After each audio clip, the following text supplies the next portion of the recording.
చెప్పింది ఏంటి?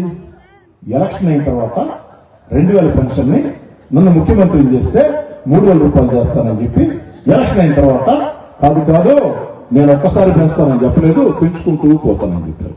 ఆ లెక్కన మన జగన్మోహన్ రెడ్డి గారు చాలా బాకీ ఉన్నారన్న.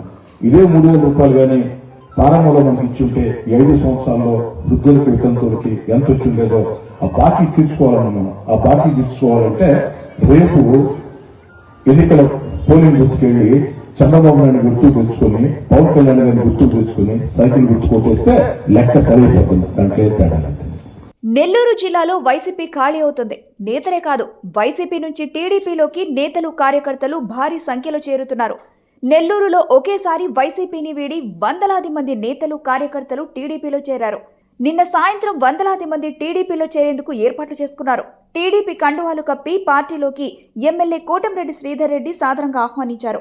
ఈ సందర్భంగా కోటంరెడ్డి మాట్లాడుతూ ఎన్నికల షెడ్యూల్ రాకముందే టీడీపీలోకి భారీ సంఖ్యలో చేరుతున్నారన్నారు. రాబోయే రోజుల్లో చేరికలు ఊహించలేరన్నారు. వైసీపీ నుంచి చాలా మంది పెద్ద నేతలు టీడీపీలో చేరేందుకు సిద్ధంగా ఉన్నారని, వారంతా ముహూర్తాలు చూసుకుంటున్నారని అన్నారు. సంక్షేమంతో పాటు అభివృద్ధి కావాలని ప్రజలు కోరుకుంటున్నారని కోటంరెడ్డి పేర్కొన్నారు.